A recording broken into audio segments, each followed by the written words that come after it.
Une fille pauvre entre dans la banque, portant une boîte de poupées, et dit « Je veux les échanger contre de l'argent pour pouvoir acheter des médicaments pour ma petite sœur. » Le jeune milliardaire l'entend, et ce qu'il fait ensuite laisse tout le monde sous le choc. Avant de commencer l'histoire, n'oubliez pas de laisser un like et de vous abonner à la chaîne pour voir plus d'histoires comme celle-ci. La banque était bondée ce mardi-là. Des gens en costume parlaient sur leur téléphone portable, d'autres vérifiaient des papiers ou regardaient leur montre avec impatience. Le bruit des doigts tapant sur les claviers et le murmure bas des conversations remplissaient l'atmosphère climatisée. C'est alors que la porte vitrée s'ouvrit. Une petite fille entra, apportant avec elle la chaleur de la rue. Ses pieds étaient nus et sales, un contraste frappant avec le sol brillant. Elle portait une boîte en carton coloré, la tenant soigneusement, comme si elle transportait un trésor. Quelques regards curieux se tournèrent dans sa direction, mais ils retournèrent vite à leurs affaires. La fillette prit une profonde inspiration, ajusta la boîte dans ses bras et marcha d'un pas déterminé vers le guichet de service. « Bonjour monsieur », dit-elle, sa voix claire essayant de se hisser sur la pointe des pieds pour être vue par le caissier. « Puis-je vous parler ?» L'homme à la cravate bleue leva les yeux de son écran, fronçant les sourcils en voyant l'enfant. « Où est ta mère ?»« Elle est au travail », répondit la fille sans hésiter. « Je suis venue toute seule. » Le caissier soupira, clairement agacé. « Que veux-tu » La fille posa la boîte sur le comptoir et l'ouvrit avec précaution. À l'intérieur, 5 poupées de taille et de styles différents étaient soigneusement rangées, certaines avec des vêtements faits main. « Je veux les échanger contre de l'argent », expliqua-t-elle en montrant les poupées. « Ma sœur est malade et a besoin de médicaments. Maman n'a pas d'argent parce qu'elle a perdu son travail, mais ma sœur ne peut pas attendre. » Sa voix ne tremblait pas, il n'y avait aucun drame dans ses mots, juste la logique simple et directe d'une enfant résolvant un problème. Le visage du caissier se durcit. Il regarda autour de lui comme s'il cherchait quelqu'un qui devrait superviser la fille. « On ne fait pas la charité ici, petite, dit-il d'un ton sec. C'est une banque, pas un centre de dons. Nous n'achetons pas de jouets d'occasion. » La petite fille ne recula pas. « Mais ce sont de bonnes poupées. Celle-ci, » elle prit une poupée aux cheveux bruns, « c'est Lisa. Elle chante quand on appuie sur son ventre. »« Et celle-là » ? J'ai déjà dit non, l'interrompit le caissier en élevant la voix. « S'il te plaît, prends tes affaires et pars. Il y a des gens qui attendent d'être servis. » Les joues de la fille rougirent légèrement, mais elle ne pleura pas. Elle commença à remettre les poupées en place avec le même soin qu'elle leur avait montré. Quelques clients dans la file observaient la scène, mal à l'aise, mais personne ne dit un mot. Un agent de sécurité s'approcha, attiré par la petite agitation. « Y a-t-il un problème ici ?» demanda-t-il en regardant sévèrement l'enfant. « Cette fille perturbe le service », expliqua l'employé. « Elle est entrée en essayant de vendre des jouets. » L'agent de sécurité attrapa fermement le bras de la fille. « Très bien, il est temps de partir. Ce n'est pas un endroit pour les enfants seuls. » C'est à ce moment-là qu'une voix ferme traversa l'air, « Lâchez cette fille. » Tous les yeux se tournèrent vers un homme en costume gris qui s'était levé d'une des chaises d'attente. Ethan Carter, 38 ans, était bien connu dans cette banque. Directeur d'une entreprise technologique, il gardait toujours un profil bas et parlait rarement au-delà de ce qui était nécessaire pour effectuer ses transactions. « Monsieur Carter ?» commença l'agent de sécurité, visiblement mal à l'aise. « J'ai dit, lâchez-la », répéta Ethan en s'approchant. « Maintenant !»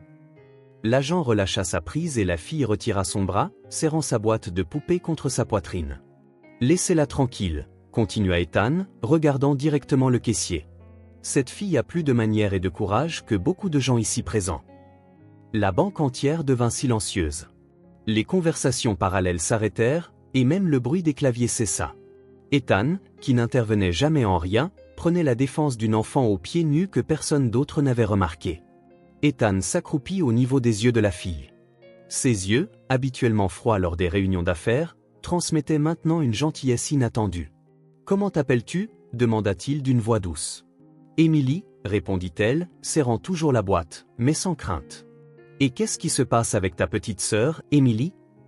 La question fit naître un petit sourire sur le visage de la fille, comme si elle était soulagée que quelqu'un veuille enfin l'écouter. « Elle a de la fièvre depuis hier soir, elle tousse beaucoup et ne dort pas bien, » expliqua Emily. « Maman dit qu'elle a besoin de médicaments, mais elle n'a pas d'argent en ce moment.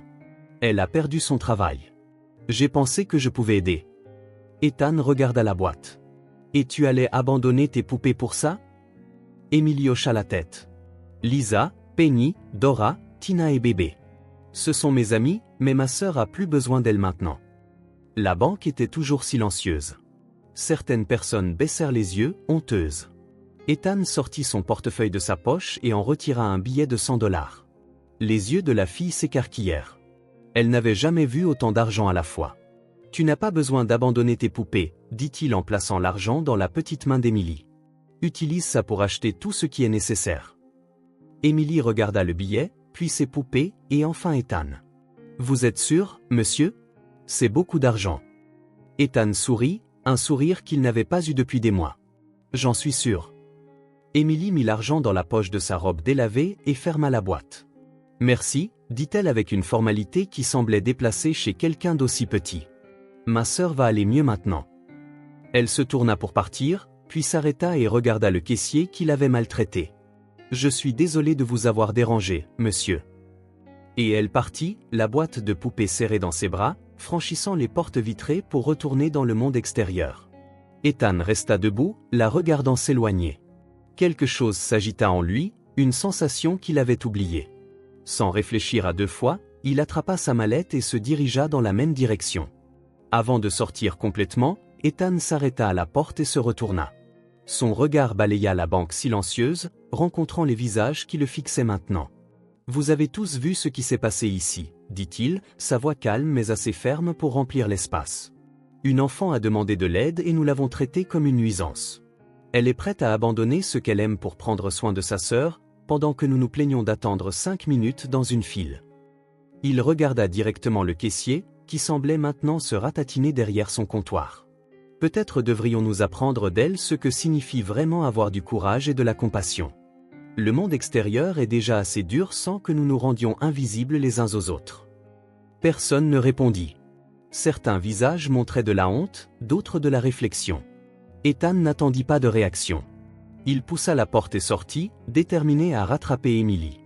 La banque reprit lentement son murmure habituel, mais quelque chose dans l'air avait changé. Un simple geste et des paroles honnêtes avaient exposé à quel point ils étaient tous devenus aveugles à ce qui importait vraiment. Ethan dut presser le pas pour rattraper Emily. Elle marchait avec détermination, sa boîte de poupée toujours serrée dans ses petits bras, ses pieds nus se déplaçant familièrement sur le trottoir chaud. Quand il arriva enfin à sa hauteur, la fille leva les yeux, surprise. « Rebonjour, monsieur, » dit Emily, ralentissant un peu son rythme. « Bonjour Emily, » répondit Ethan, ajustant son pas au sien. « J'ai pensé marcher avec toi jusqu'à la pharmacie. Les rues peuvent être dangereuses pour une fille qui marche seule. » Emily sembla réfléchir à l'offre un instant, le considérant avec une certaine curiosité. Puis elle haussa les épaules et sourit. « D'accord, ce n'est pas trop loin. » Ils marchèrent côte à côte. Ethan, habitué à se précipiter entre les réunions et les engagements, ressentit quelque chose d'étrange dans ce rythme plus lent. Le soleil tapait sur le trottoir, et il remarqua comment Emily évitait instinctivement les parties les plus chaudes du pavé. « Tu n'as pas de chaussures ?» demanda-t-il, sincèrement préoccupé. « J'ai une paire pour l'école » expliqua-t-elle avec pragmatisme. « Mais maman dit que je dois en prendre bien soin, alors je ne les mets que quand j'en ai vraiment besoin. » Ethan sentit un pincement au cœur. Pendant qu'il s'inquiétait de la voiture à acheter, cet enfant économisait la seule paire de chaussures qu'elle possédait. « Et ce sont tes poupées ?» demanda-t-il en désignant la boîte. Le visage d'Emily s'illumina. « Oui. Tu veux les rencontrer ?» Sans attendre de réponse, elle s'arrêta et souleva le couvercle de la boîte. Une par une, elle présenta chaque poupée comme s'il s'agissait de véritables amis. « Voici Lisa, » dit-elle en montrant une poupée aux cheveux bruns dans une robe bleue délavée. « C'est la plus âgée et elle s'occupe des autres quand je suis à l'école. » Elle sortit une autre poupée, celle-ci aux cheveux roux et avec un bras recousu. « Voici Penny. C'est la plus aventureuse. Une fois, elle est tombée du toit quand on essayait de voir les étoiles, » dit-elle en montrant le bras cousu. « Maman l'a réparé. » Ethan remarqua le soin apporté à la couture, fait par quelqu'un qui, même en ayant très peu, s'efforçait de préserver ce qu'il avait. « Et voici Dora, » continua Emily, tenant une poupée noire aux cheveux bouclés. « C'est la plus intelligente. Elle connaît toutes les réponses aux devoirs de maths. » Elle sortit une autre, plus petite et plus récente que les autres. Tina est l'artiste. Elle dessine mieux que personne. Enfin, elle sortit une toute petite poupée, presque comme un bébé. « Et ça, c'est bébé. Elle n'a pas encore d'autre nom parce qu'elle n'a pas décidé comment elle veut s'appeler. On attend qu'elle grandisse un peu. La simplicité et la profondeur de l'imagination d'Émilie émurent Ethan. Il réalisa que chaque poupée avait une personnalité, une histoire. Et tu as inventé une chanson pour les aider à dormir? Le visage de la fille s'éclaira encore plus. Comment tu sais? J'ai juste deviné, répondit Ethan. Les filles spéciales comme toi ont généralement des chansons spéciales. Émilie hésita, semblant un peu timide. Tu veux l'entendre? J'adorais. Là, sur le trottoir, tandis que les gens pressés passaient, Émilie chanta doucement une berceuse simple et douce sur des étoiles qui protègent les rêves colorés et un nouveau jour plein d'aventures. Sa voix enfantine, douce et légèrement fausse, fit sourire Ethan. Vraiment sourire, pour la première fois depuis longtemps. Ils reprirent leur marche, et Émilie continua de raconter les aventures de ses poupées. Ethan écoutait attentivement, posant des questions qui l'encourageaient à élaborer. C'était comme si, pendant quelques instants, il oubliait qui il était, l'exécutif toujours occupé, calculant toujours le prochain coup. Ils arrivèrent enfin à la pharmacie. La climatisation les accueillit avec une bouffée d'air froid qui fit serrer plus fort sa boîte de poupées à Émilie. « Sais-tu quel médicament ta sœur a besoin ?» demanda Ethan.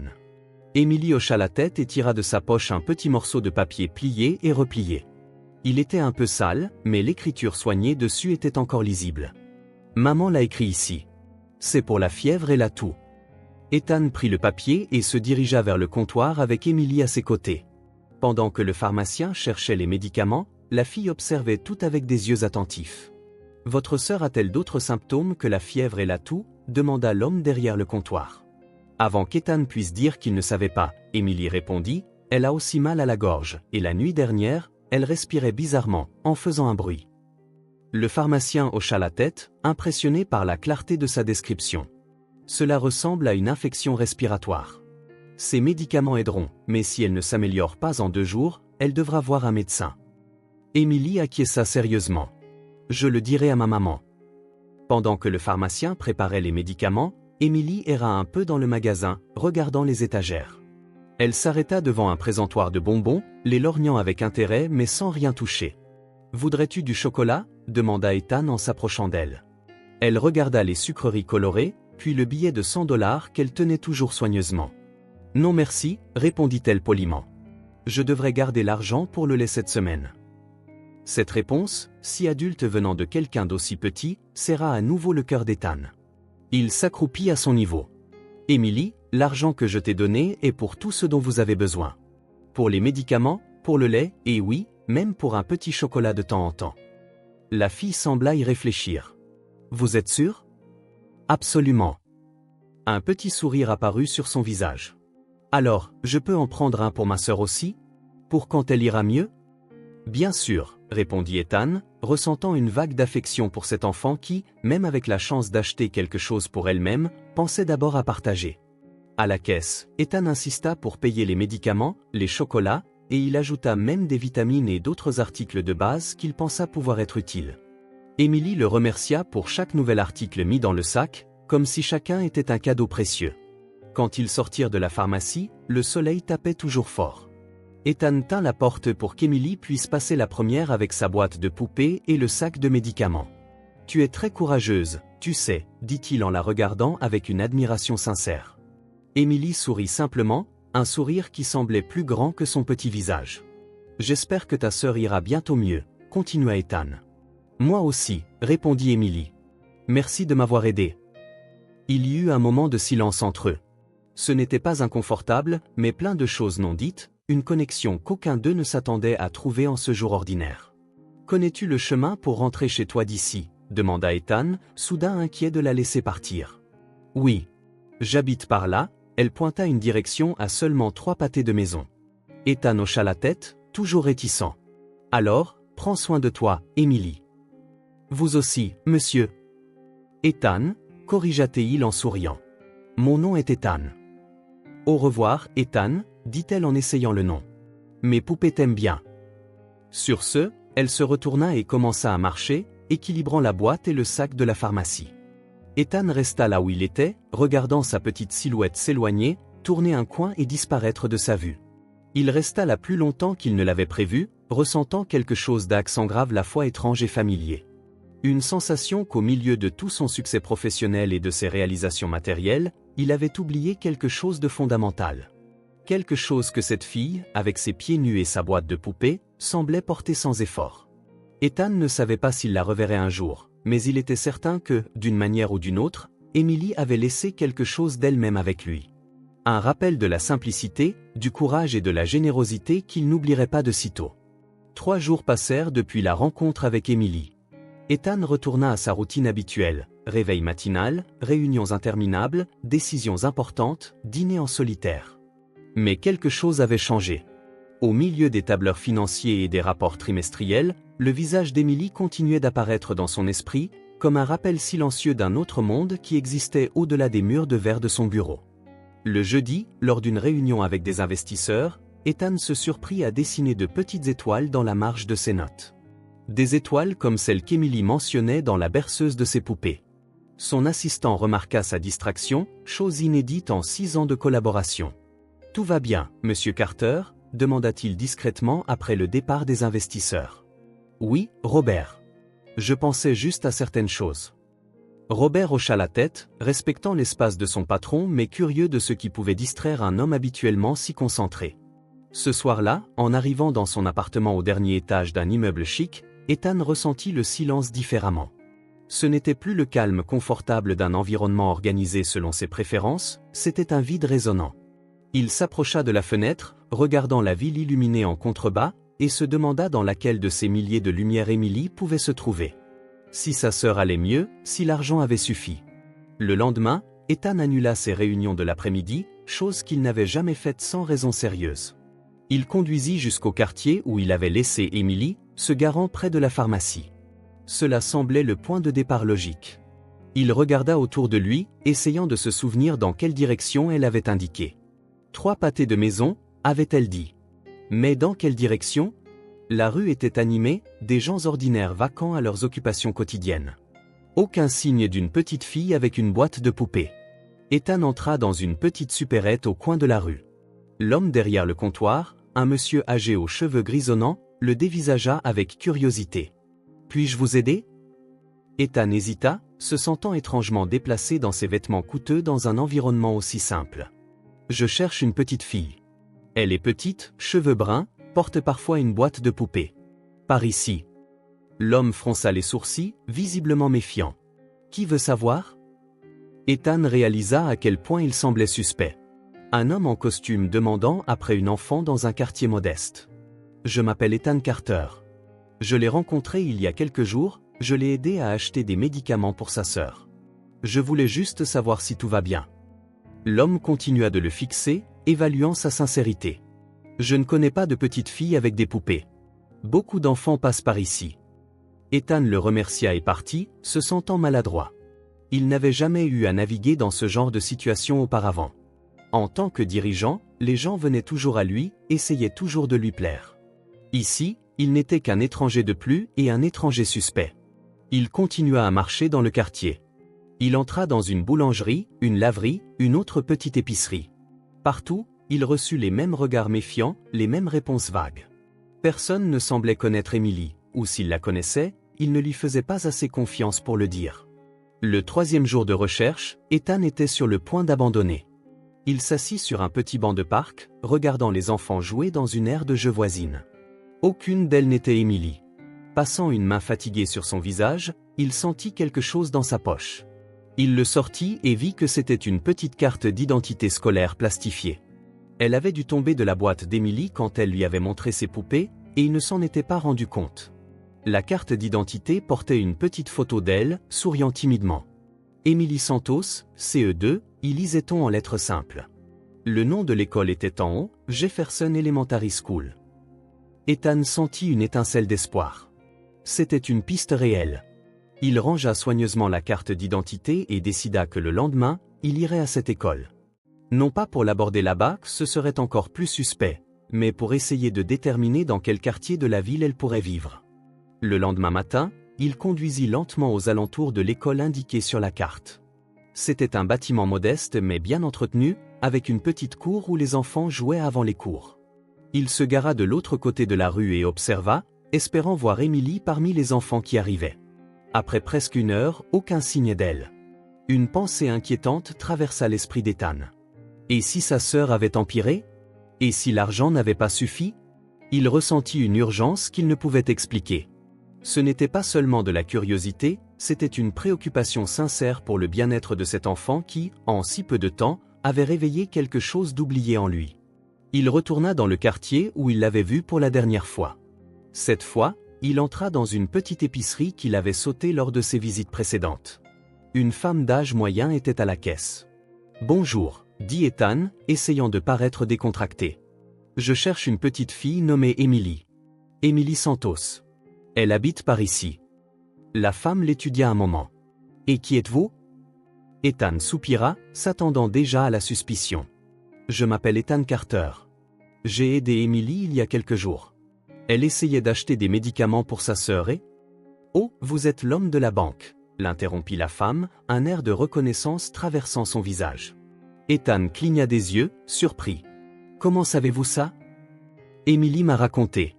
Elle a dit qu'un homme gentil l'avait aidé à la banque et était ensuite allé à la pharmacie avec elle.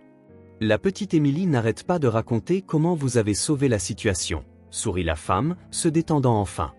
Je suis une amie de sa mère. Les filles viennent parfois ici acheter du pain quand elles ont un peu de monnaie. Le cœur d'Ethan s'accéléra. Alors, vous savez où elles habitent? La femme hésita, la prudence naturelle revenant. Pourquoi voulez-vous savoir? Je voulais juste vérifier si elles vont bien. Si sa sœur va mieux, si elles ont besoin de plus d'aide. La femme étudia son visage pendant un long moment, puis soupira. Écoutez, je ne peux pas vous donner leur adresse. J'espère que vous comprenez ma position. Mais je peux vous dire qu'elles vivent dans ce quartier, près de l'école. Ethan hocha la tête, comprenant sa réticence. Je comprends. Si vous voyez Émilie, pourriez-vous lui dire s'il vous plaît qu'Ethan a demandé si tout allait bien? La femme acquiesça. Je peux faire ça. Alors qu'Ethan partait, elle ajouta, Monsieur Carter? Elle traverse une période difficile. La maman essaie, mais ce n'est pas facile d'élever 2 filles seules. Ethan la remercia pour l'information et quitta l'épicerie, se sentant étrangement persistant. C'était un sentiment différent de celui de conclure une grosse affaire. C'était plus personnel, plus important d'une manière qu'il ne pouvait pas tout à fait expliquer.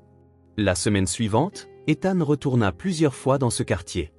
Il passait devant l'école à l'heure de la sortie, observant discrètement les enfants partir, mais ne trouva jamais Émilie. Il parcourut les rues voisines, visita le petit parc, s'arrêta dans d'autres magasins, toujours avec la carte d'identité dans sa poche, comme un talisman. La nuit, dans son appartement de plus en plus vide et silencieux, Ethan se surprenait à penser aux poupées d'Émilie. À Lisa qui s'occupait des autres, à Penny l'aventureuse, à Dora l'intelligente, à Tina l'artiste et à Bébé sans nom. Comment une enfant vivant dans des conditions difficiles pouvait-elle créer un monde d'imagination et d'affection aussi riche? Ses collègues remarquèrent le changement. Ethan, autrefois si pragmatique et direct, semblait maintenant distrait, pensif. Quelque chose avait touché une partie de lui qui était restée longtemps en sommeil, si longtemps qu'il ne savait plus qu'elle existait. « Que t'arrive-t-il » lui demanda son associé après une réunion où Ethan avait suggéré que l'entreprise fasse un don à des programmes d'aide aux enfants défavorisés. « Rien, répondit Ethan. J'ai juste réalisé certaines choses. » En vérité, c'était plus que ça. À chaque jour qui passait sans nouvelles d'Émilie, le vide en lui grandissait. Ce n'était pas seulement de la curiosité, c'était un désir sincère de savoir si elle allait bien, si elle avait besoin de plus d'aide, s'il y avait plus qu'il pouvait faire. Et peut-être, bien qu'il ne l'admettrait même pas à lui-même, c'était aussi le désir de ressentir à nouveau cette connexion simple et vraie qu'il avait éprouvée en marchant à ses côtés, en écoutant des histoires de poupées et des berceuses inventées. C'était un samedi matin sous un ciel clair qu'Ethan décida de tenter une dernière fois. 2 semaines s'étaient écoulées depuis qu'il avait vu Émilie pour la dernière fois, et malgré ses recherches fréquentes, il n'avait pas réussi à la retrouver. Ce matin-là, sans engagement professionnel, il conduisit une fois de plus jusqu'au quartier, déterminé à parcourir plus de rues, à visiter plus d'endroits. Il gara sa voiture près de l'école, à nouveau, et commença à marcher sans but précis.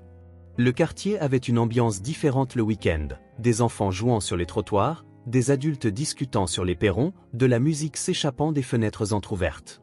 C'était un monde de joie simple, si différent de la froideur élégante de son appartement. Après presque 1 heure de marche, Ethan s'arrêta sur une petite place pour se reposer.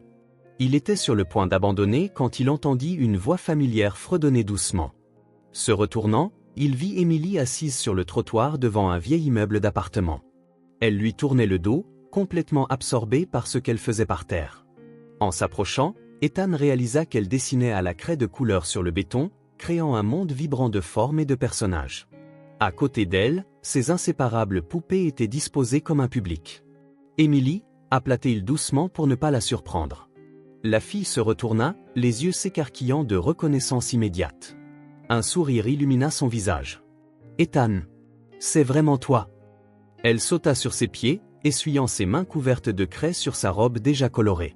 Pendant un instant, Ethan pensa qu'elle pourrait courir pour le serrer dans ses bras, mais Emily se retint, gardant une distance polie, bien que ses yeux brillent de joie. « Je savais que je te reverrais, » dit-elle avec la simple confiance des enfants. « Comment le savais-tu » demanda Ethan, sincèrement curieux. « Penny a dit que tu reviendrais, » répondit Emily en désignant l'une des poupées. « Elle est douée pour deviner les choses. » Ethan sourit, sentant une joie tranquille l'envahir. « Penny est très intelligente alors. » Il regarda les dessins sur le sol. « Sur quoi travailles-tu » ? « Une carte au trésor pour que les poupées explorent, » expliqua-t-elle, montrant les lignes colorées qui s'entremêlaient pour former des chemins. Elle s'ennuie de rester tout le temps à la maison. Ethan s'accroupit pour mieux voir. « C'est une carte incroyable. »« Merci, » répondit Emily, visiblement fière. Puis son visage devint plus sérieux. « Tu as disparu. Je pensais que tu avais peut-être déménagé dans une autre ville. » La simplicité de son observation toucha Ethan. « Non, je n'ai pas disparu. En fait, je te cherchais. » Les yeux de la fille s'écarquillèrent. « Tu me cherchais ? Pourquoi ? » « Je voulais voir si toi et ta sœur alliez bien. Si les médicaments avaient aidé. » Emily secoua lentement la tête. Elle hésita, comme si elle choisissait ses mots avec soin. Elle allait un peu mieux avec les médicaments, mais ensuite ça a empiré de nouveau. Ethan sentit une vague d'inquiétude. « Je suis désolé d'entendre ça. »« Ce n'est pas ta faute, » dit Emily avec la simple sagesse d'une enfant. « Tu as déjà beaucoup aidé. » Ethan jeta un coup d'œil aux poupées soigneusement rangées sur le trottoir, témoins silencieux de leur conversation. « Emily, je veux aider davantage. Peut-être que je peux faire quelque chose pour ta sœur. » Le visage de la fille s'illumina un instant, puis devint hésitant. « Maman n'aime pas demander de l'aide. Elle dit qu'on résout nos propres problèmes. » « Je comprends, » dit Ethan. « Mais parfois, accepter de l'aide est aussi une façon de résoudre les problèmes. » Emily sembla y réfléchir sérieusement. Puis, comme si elle prenait une grande décision, elle rassembla ses poupées et se leva. « Tu veux venir chez moi ? Peut-être que tu peux parler à maman toi-même. » Ethan ne s'attendait pas à cette invitation. Il se sentit étrangement nerveux. « Tu es sûr que ta maman ne sera pas dérangée par des visiteurs inattendus ? » « Elle est à la maison, elle s'occupe de Sarah, » dit Emily en prenant naturellement la main d'Ethan. « Viens, c'est juste ici. » Elle le conduisit dans le vieil immeuble d'appartement. Il avait 3 étages, sa peinture écaillée mais propre, avec des plantes en pot dans le petit hall. Ils montèrent un étage, Emily sautant les marches, Ethan suivant à un rythme plus mesuré. Au 2e étage, elle s'arrêta devant une porte marquée 204. « C'est ici, » dit-elle en tournant la poignée. Ethan prit une profonde inspiration, se sentant déplacé, comme s'il s'immisçait dans un monde qui n'était pas le sien. La porte s'ouvrit sur un petit salon confortable. Il y avait peu de meubles, certains rapiécés, mais tout était propre et organisé. Des dessins d'enfants décoraient un mur, et l'odeur de quelque chose qui cuisait venait de la minuscule cuisine. « Maman, j'ai amené quelqu'un », annonça Emily en entrant avec ses poupées.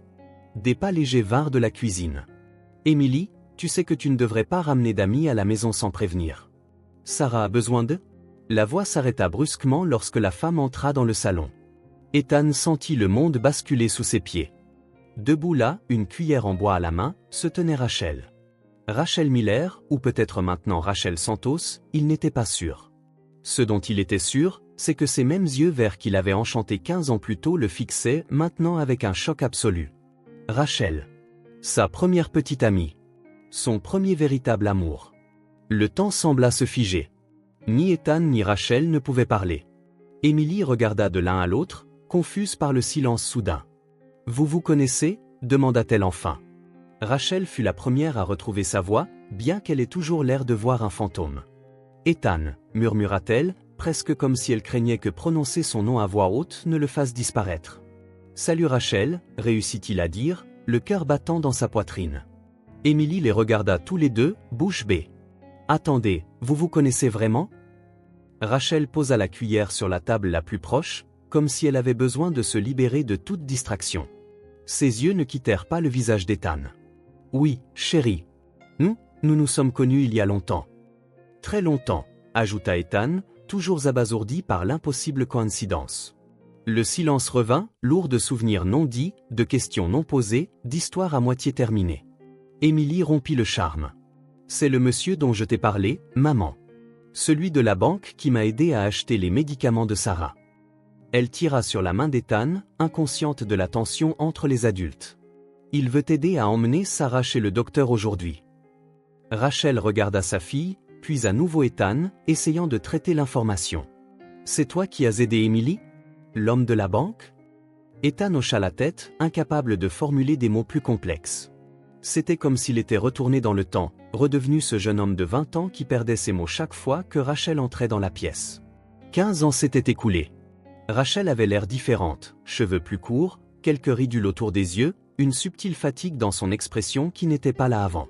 Mais c'était toujours elle, incontestablement elle. Je ne savais pas, commença Rachel, passant une main dans ses cheveux dans un geste nerveux qu'Ethan reconnut instantanément. Emily m'a parlé d'un homme gentil, mais je n'ai jamais imaginé. Moi non plus, termina Ethan. Je n'ai jamais imaginé qu'Emily était ta fille. L'esprit d'Ethan tourbillonnait. Les souvenirs affluaient comme un barrage qui cède. Rachel, 15 ans plus tôt. L'université, le campus bordé d'arbres où ils s'étaient rencontrés. Il avait 20 ans, elle 19. Ethan était un étudiant en commerce ambitieux, pas l'exécutif prospère qu'il deviendrait. Rachel étudiait la littérature, portant toujours des livres de poésie, toujours pleine d'idées sur la façon de rendre le monde meilleur. C'était un amour intense, le genre qui semble destiné à durer éternellement. Ethan se souvenait des balades à vélo sur le campus, des après-midi à étudier ensemble à la bibliothèque, des nuits à parler de l'avenir en regardant les étoiles. Rachel voulait être enseignante, travailler avec des enfants défavorisés, faire une différence dans la vie des gens. Il voulait construire son propre empire, prouver sa valeur au monde. Ils croyaient tous les deux pouvoir concilier ces rêves très différents. Mais ensuite vint l'opportunité de stage dans une autre ville. Une chance qui changerait sa carrière. Une porte qui, s'il ne la franchissait pas, ne s'ouvrirait plus jamais. Rachel l'encouragea à y aller, même en sachant ce que cela signifiait. 6 mois, s'était-il dit. Juste 6 mois séparés. Les 2 premiers mois furent remplis de lettres quotidiennes, d'appels nocturnes, de promesses réaffirmées. Le 3e mois, les appels devinrent plus courts, les lettres moins fréquentes. Le 4e mois, l'entreprise lui offrit un poste permanent. Un choix devait être fait. La dernière fois qu'il avait vu Rachel, c'était à la gare. Il était revenu chercher d'autres affaires et lui annoncer en personne le poste permanent.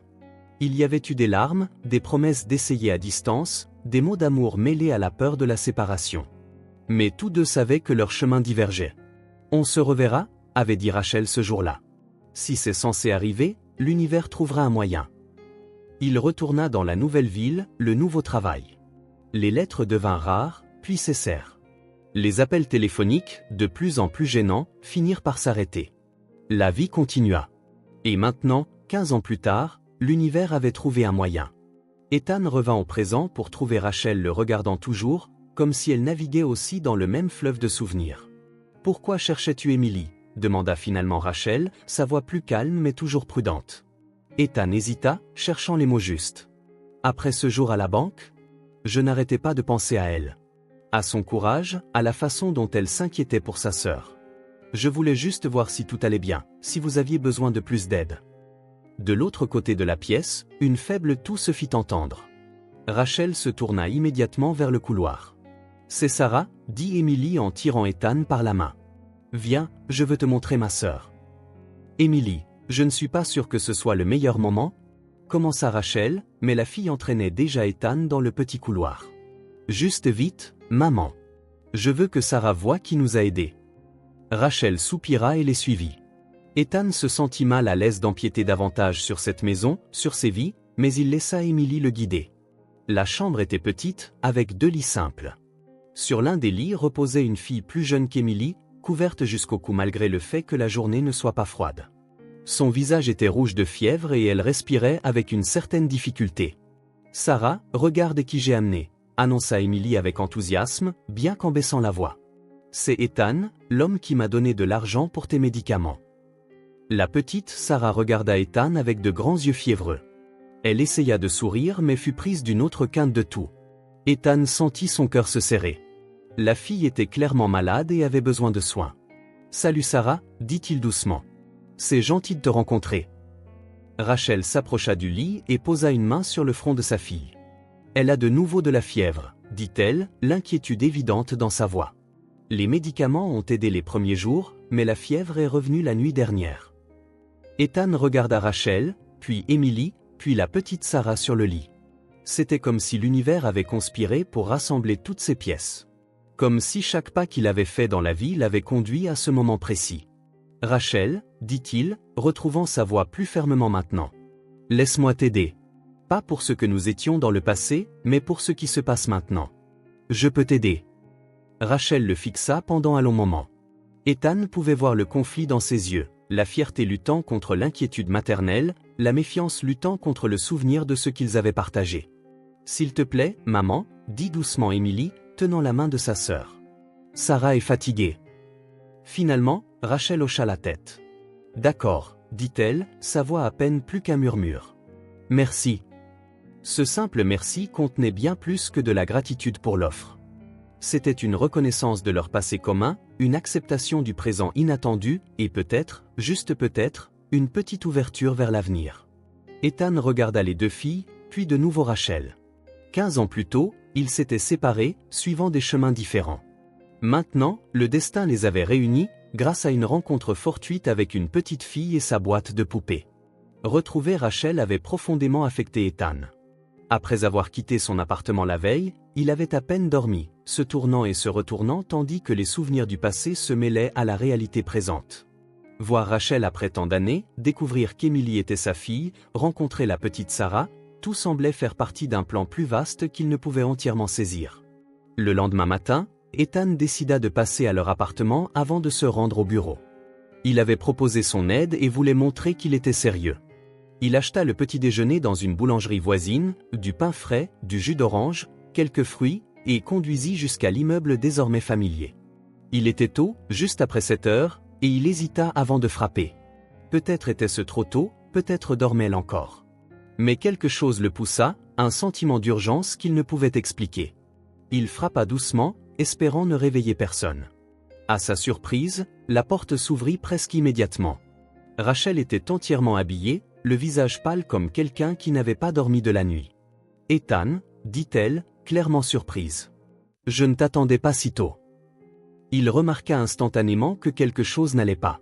Rachel avait l'air d'avoir pleuré, et l'appartement, normalement soigné même dans sa simplicité, montrait des signes de désordre. « Que s'est-il passé ?» demanda-t-il en entrant sans attendre d'invitation.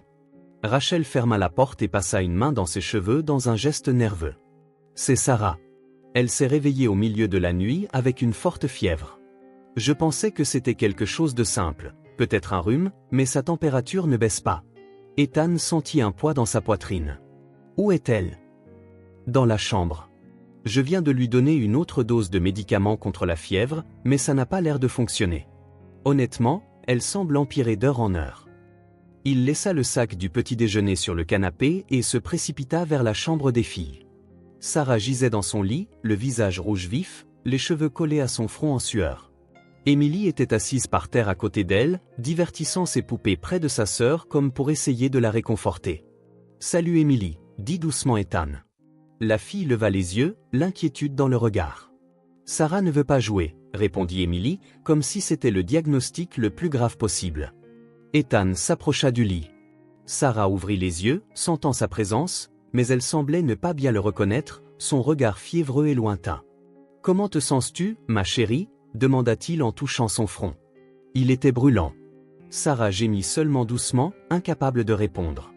Rachel apparut dans l'encadrement de la porte. « J'essaie de faire baisser sa fièvre depuis l'aube. Je lui ai donné des médicaments 2 fois, mais ça n'aide pas. » Ethan se tourna vers Rachel, parlant doucement pour que les filles n'entendent pas. Depuis combien de temps est-elle comme ça? Ça a commencé au milieu de la nuit. Elle est venue dans mon lit en disant qu'elle se sentait mal. Ce matin, elle était déjà à 39 degrés Celsius. Maintenant, c'est près de 40 degrés Celsius. L'inquiétude était gravée sur chaque ligne du visage de Rachel. Ethan réalisa qu'elle n'avait probablement ni dormi ni mangé correctement de toute la journée. Rachel, ce n'est pas juste un rhume ordinaire. Sarah doit aller à l'hôpital. Elle hocha la tête, se mordant la lèvre. Je sais. J'attendais que les médicaments fassent effet, mais... Sa voix se brisa. Je n'ai pas de voiture, et un mardi après-midi, ça prendra une éternité pour avoir un taxi ou un bus jusqu'à l'hôpital. Je vous conduis, dit Ethan sans hésiter. Maintenant. Rachel parut soulagée et inquiète en même temps. Emily ne peut pas rester seule à la maison aujourd'hui. Il faut l'emmener aussi. Ce n'est pas un problème. Ma voiture est en bas. En quelques minutes, ils furent prêts. Rachel prépara un petit sac à dos avec quelques essentiels tandis qu'Ethan enveloppait Sarah dans une couverture. Elle avait trop chaud, mais elle frissonnait comme si elle avait froid. On va t'emmener quelque part où ils t'aideront à te sentir mieux, dit-il en la prenant dans ses bras. Sarah était trop faible pour répondre. Emily marchait à côté de lui, portant 2 poupées, une pour elle, une pour sa sœur. Ils descendirent les escaliers dans un silence tendu. Il commençait à pleuvoir. Ethan protégea Sarah autant qu'il le put pendant que Rachel, tenant la main d'Emily, courait vers la voiture. Le trafic était dense à cause de la pluie, mais Ethan trouva des itinéraires alternatifs. Pendant tout le trajet, il jetait des coups d'œil dans le rétroviseur à Sarah, allongée sur les genoux de sa mère à l'arrière. Rachel tamponnait un linge humide sur son front, murmurant des mots réconfortants. « C'est encore loin », demanda Emily depuis le siège passager, où Ethan l'avait placé pour que Rachel puisse rester avec Sarah à l'arrière. « Pas beaucoup, dit-il, essayant de paraître calme malgré l'anxiété grandissante. Quand ils arrivèrent enfin à l'hôpital, Ethan se gara aussi près que possible de l'entrée des urgences. Il souleva à nouveau Sarah dans ses bras et courut à l'intérieur avec Rachel et Emily à sa suite. La réception des urgences était bondée, comme toujours, des gens toussant, des enfants pleurant, des adultes avec des expressions de douleur ou d'ennui. Ethan se dirigea directement vers le bureau de triage, ignorant la file d'attente. « S'il vous plaît, dit-il à l'infirmière. Cette petite fille a une très forte fièvre depuis la nuit dernière et ne répond pas aux médicaments. » L'infirmière regarda Sarah et reconnut immédiatement la gravité de la situation. Elle posa quelques questions rapides à Rachel sur les symptômes, mesura la température de Sarah et appela une autre collègue. « Nous allons la faire entrer tout de suite, » dit-elle, appelant déjà un médecin par radio. Rachel regarda Ethan, la peur claire dans ses yeux. « Va avec elle, dit-il. Je reste ici avec Emily. » Elle hésita un instant, tiraillée entre ses 2 filles. « Vas-y maman, dit Emily, montrant une maturité surprenante pour son âge. Je reste avec Ethan. » Rachel hocha la tête et suivit l'infirmière qui emmenait déjà Sarah en fauteuil roulant. Ethan prit la main d'Emily et trouva quelques chaises vides où il pourrait attendre. La fille s'assit à côté de lui, ses poupées sur les genoux, silencieuse et observatrice. Les minutes s'éternisèrent, devenant 1 heure, puis 2. Emily finit par s'endormir, sa tête reposant sur le bras d'Ethan.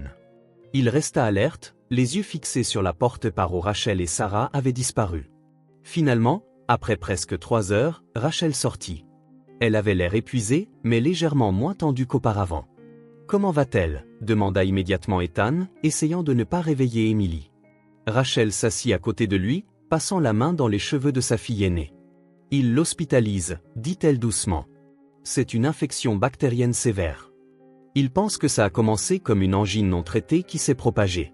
Il lui donne des antibiotiques puissants par intraveineuse. »« Est-ce qu'elle va s'en sortir » demanda Ethan, le cœur serré. Rachel hocha lentement la tête. Le médecin dit oui. Elle est forte et nous l'avons attrapée à temps. Mais, sa voix vacilla, elle devra rester au moins 2 jours. Ethan absorba l'information, pensant aux aspects pratiques. Tu devras rester avec elle, dit-il. Je peux ramener Emily à la maison et rester avec elle. Rachel le regarda, la surprise évidente sur son visage fatigué. Tu ferais ça ? Bien sûr. Elle prit une profonde inspiration, comme pour rassembler son courage. Non, merci. Mais Emily ne serait pas à l'aise sans l'une de nous, surtout avec sa sœur malade. Je dois trouver autre chose. Ethan hocha la tête, respectant sa décision. Alors nous resterons tous. Je peux arranger des lits pour nous ici à l'hôpital.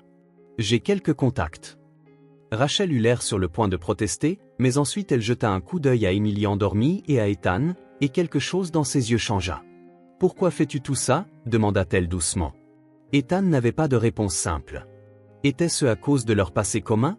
À cause de la connexion qu'il avait ressentie avec Emily dès le premier instant? À cause de la famille qu'il n'imaginait pas trouver? Parce que vous comptez pour moi, répondit-il simplement.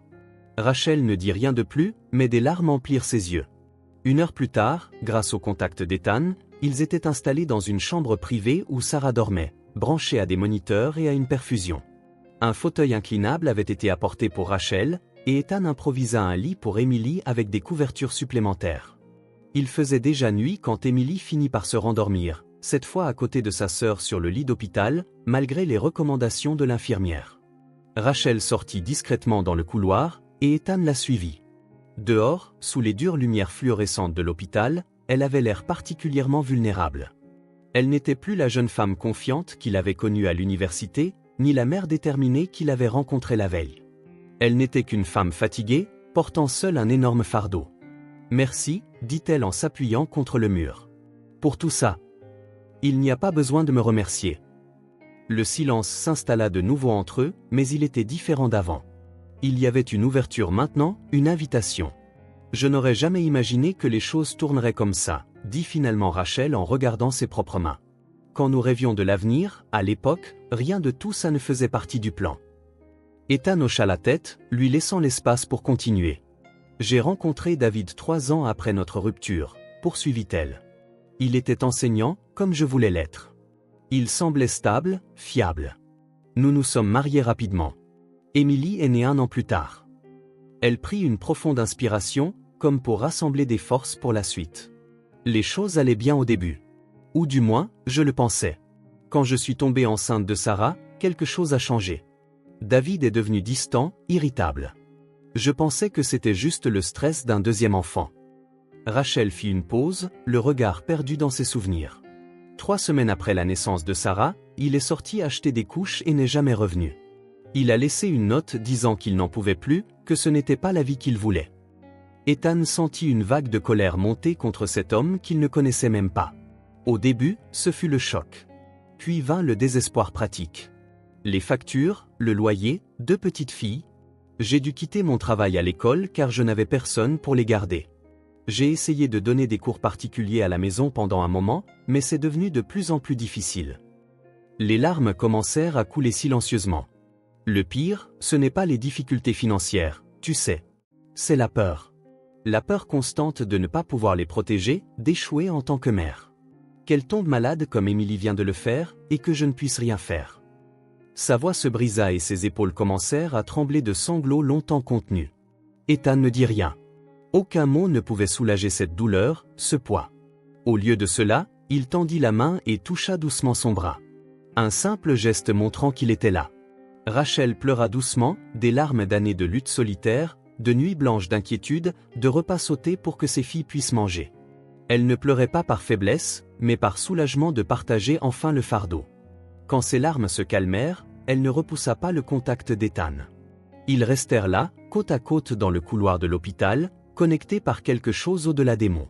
« Je me suis éloignée de tout le monde », dit finalement Rachel, sa voix plus stable maintenant. « Des amis, de la famille ?» C'était trop difficile d'expliquer, de demander de l'aide, de voir la pitié dans les yeux des gens. J'ai fini par m'éloigner même de qui j'étais, de mes rêves.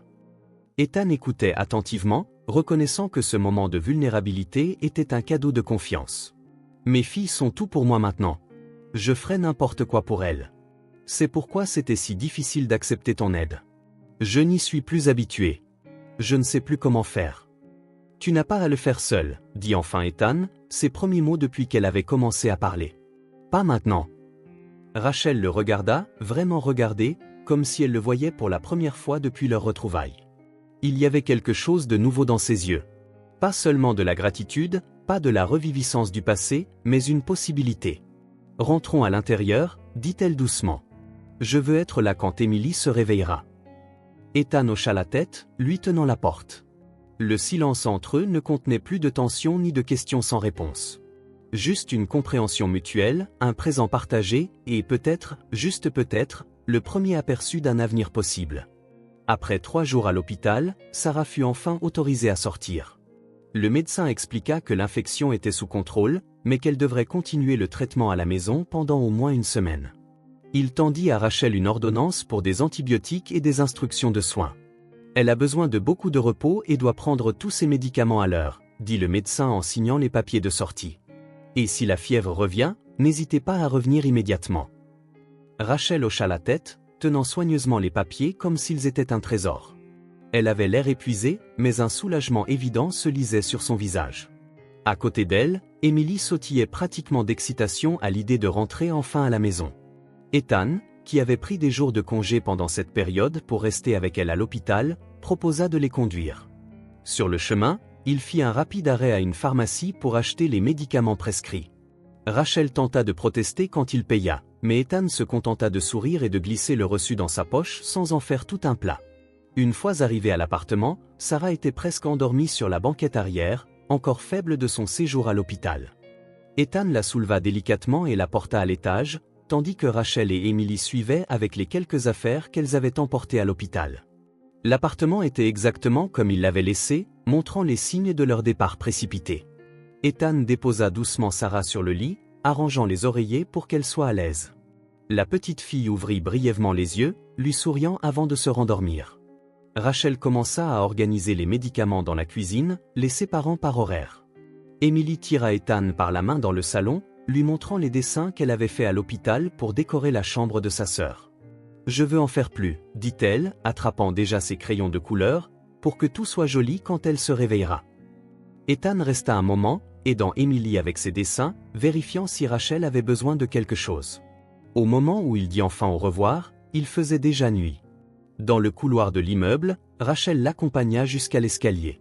« Je ne sais pas comment te remercier, dit-elle doucement. « Tu n'as pas à le faire, répondit Ethan. Il y avait quelque chose dans ce moment qui semblait trop important pour plus de mots. Le lendemain matin, Ethan arriva avec des sacs de courses, fruits frais, légumes, viande, pain, lait, céréales, des articles de base dont il savait qu'ils aideraient. Il fut accueilli par Emily qui ouvrit la porte avec un immense sourire. « Tu es revenu !» s'exclama-t-elle comme si c'était une merveilleuse surprise. Rachel sortit de la cuisine, clairement surprise en voyant les sacs. Son expression révéla un conflit momentané entre fierté et gratitude. La gratitude l'emporta. « Merci », dit-elle simplement, l'aidant à ranger les choses. « Comment va Sarah ?» demanda Ethan. « Mieux. Elle a dormi toute la nuit. Elle prend son petit déjeuner maintenant. » Au cours de la semaine suivante, Ethan établit un schéma. Passer après le travail, apportant toujours quelque chose. Parfois des courses, parfois un livre pour enfants, d'autres fois juste sa présence. Il n'annonçait jamais sa venue, ne faisait jamais grand cas de son aide. Il était simplement là. Rachel, initialement tendue par ses visites, commença progressivement à se détendre. Parfois, quand Ethan arrivait, il la trouvait dans la cuisine en train de préparer un repas simple. L'odeur de la nourriture maison emplit à nouveau le petit appartement. Une fois, il la surprit en train de fredonner un air en faisant la vaisselle, un son simple qui en disait tant. Rachel exprimait rarement ses remerciements par des mots. C'était de petits gestes, une tasse de café faite exactement comme il l'aimait, un oreiller placé là où il s'asseyait habituellement sur le canapé, un regard prolongé quand elle pensait qu'il ne regardait pas. Sarah se rétablissait de jour en jour. Bientôt, elle fut assise dans le salon, dessinant avec Emily. Toujours plus calme que sa sœur, mais avec des yeux brillants chaque fois qu'Ethan entrait. Emily, quant à elle, s'épanouit avec la routine rétablie. Ses sourires, déjà fréquents, devinrent constants. Elle attendait les visites d'Ethan avec une anticipation palpable, toujours avec de nouvelles histoires à raconter ou des dessins à montrer. Un après-midi particulièrement ensoleillé, Ethan arriva et trouva l'appartement inondé de lumière. Les rideaux étaient ouverts, et il y avait des fleurs sauvages simples dans une tasse sur la table, probablement cueillies par Emily dans une jardinière du quartier. « Ethan !» Emily courut le saluer dès qu'il frappa. « Regarde ce que j'ai fait aujourd'hui. » Elle brandit un dessin coloré où 3 silhouettes se tenaient la main, une grande et 2 plus petites, sous un soleil jaune vif. « C'est nous », expliqua-t-elle inutilement. « Moi, Sarah et maman. » Ethan sourit, admirant le dessin. Puis il remarqua une autre silhouette dans le coin du papier. « Et qui est-ce » demanda-t-il en la désignant. Émilie sourit encore plus largement. « C'est toi, idiot. Sauf que tu arrives. Tu arrives toujours pour nous rendre visite. » La simple observation toucha Ethan plus profondément qu'il ne s'y attendait. Il était celui qui arrivait toujours. Mais peut-être pouvait-il simplement être celui qui restait. Cet après-midi-là, au lieu de simplement s'asseoir et d'écouter les histoires d'Émilie, Ethan rejoignit activement les filles. Il s'assit sur le sol du salon, dessina avec elles, aida Sarah, encore un peu faible, à colorier sans dépasser. Quand Rachel sortit de la chambre où elle avait changé les draps, elle s'arrêta un instant sur le seuil, observant la scène. Il y avait quelque chose de différent dans l'air, comme si l'appartement, autrefois juste un lieu de vie, s'était transformé en foyer. Les visites d'Ethan devinrent partie intégrante de la routine. Elles n'étaient plus des exceptions, mais quelque chose d'attendu, de bienvenu. Les filles commencèrent à compter les heures jusqu'à son arrivée. Rachel laissait la porte déverrouillée, sachant exactement quand il viendrait. De petits rituels se formèrent, Émilie lui montrant les dessins du jour, Sarah souriant timidement depuis son coin de la pièce, Rachel offrant une boisson simple ou une collation. Ethan n'avait plus besoin d'excuses pour se montrer. Il n'avait pas à apporter de cadeaux ou de courses. Sa présence suffisait. Il aidait Émilie avec ses poupées, écoutait ses histoires, jouait à des jeux simples avec Sarah. C'était une coexistence paisible, sans exigence ni attente au-delà du moment présent. Un vendredi, après près de 2 semaines de cette nouvelle routine, Ethan se prépara à partir un peu plus tôt que d'habitude. Il avait un engagement professionnel le lendemain, un samedi, et devait se préparer. « Tu viendras demain aussi ?» demanda Émilie, tenant la grille de l'immeuble alors qu'il partait. Il y avait une anticipation simple et sincère dans ses yeux. Elle se souciait clairement de sa réponse, mais l'accepterait quelle qu'elle soit. Ethan la regarda, puis regarda l'immeuble où il savait que Rachel et Sarah attendaient. Quelque chose bascula en lui à ce moment-là. Une reconnaissance de quelque chose qu'il savait déjà mais qu'il ne mettait en mots que maintenant. « Si tu veux que je vienne, je viendrai », répondit-il en souriant. Émilie hocha la tête sérieusement, comme s'ils avaient scellé un accord important. « Je veux », dit-elle simplement. Ils se dirent au revoir là, à l'entrée de l'immeuble. Il n'y eut pas de grands mots, pas de promesses élaborées.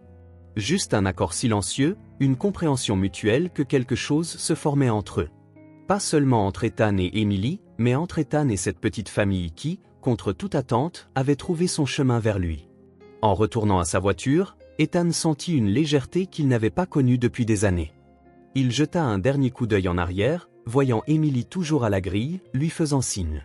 Au-dessus d'elle, à la fenêtre du 2e étage, les silhouettes de Rachel et Sarah observaient également. 3 silhouettes différentes, unies non par le sang, mais par le lien qui s'étendait désormais pour l'inclure. Une famille en devenir, tranquillement, avec des yeux qui disaient tout. Un mois s'écoula depuis le retour de Sarah de l'hôpital. L'automne avançait, peignant les arbres du quartier de tons dorés et rouges. Les nuits s'allongeaient, et la routine établie entre Ethan et la famille de Rachel prit de la solidité, comme une plante qui avait surmonté son stade de jeune pousse fragile et développait maintenant des racines profondes. Ethan n'avait plus besoin de raison pour venir. Sa voiture garée devant l'immeuble était devenue une vue familière pour les voisins. 3 ou 4 fois par semaine, il arrivait après le travail, parfois avec de petites surprises dans ses poches, une barre de chocolat, un livre pour enfants, un petit jouet, mais souvent en apportant simplement sa présence, ce qui était un cadeau suffisant. Ce mercredi après-midi, Ethan arriva et trouva Émilie et Sarah en train de dessiner à la table de la salle à manger. Un arôme délicieux venait de la cuisine, où Rachel préparait un simple ragoût. Elle sourit en le voyant entrer, un sourire plus ouvert, plus confiant qu'auparavant. « J'arrive au bon moment », dit Ethan en humant l'arôme. « Tu arrives toujours au bon moment », répondit Rachel en remuant la marmite. Les filles coururent le saluer, chacune brandissant un dessin à lui montrer.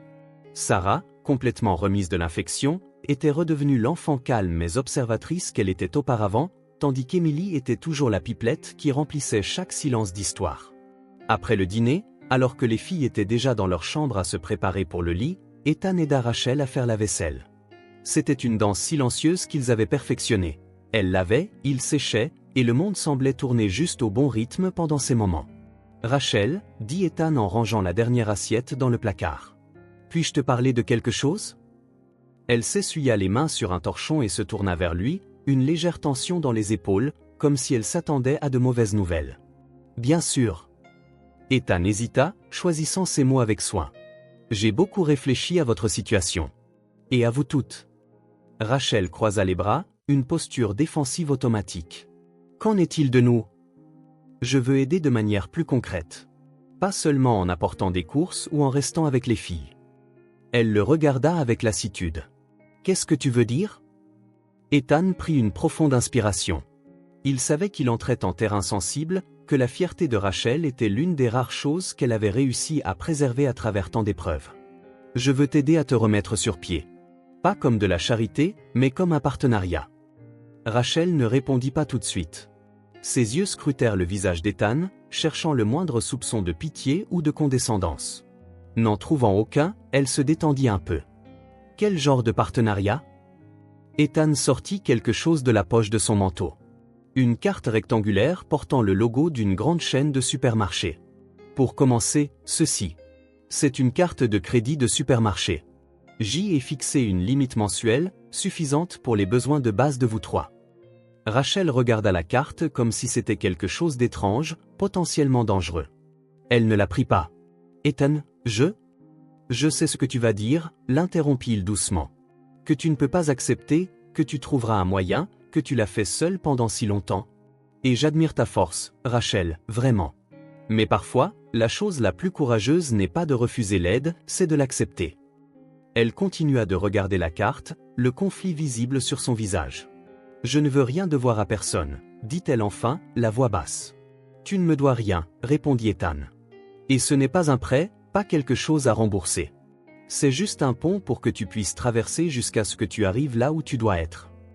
Lentement, Rachel tendit la main et prit la carte. Ses doigts tremblaient légèrement. Merci, dit-elle si bas qu'Ethan faillit ne pas l'entendre. Mais c'est temporaire. Jusqu'à ce que je trouve un travail. Ethan hocha la tête, respectant cette condition. Bien sûr.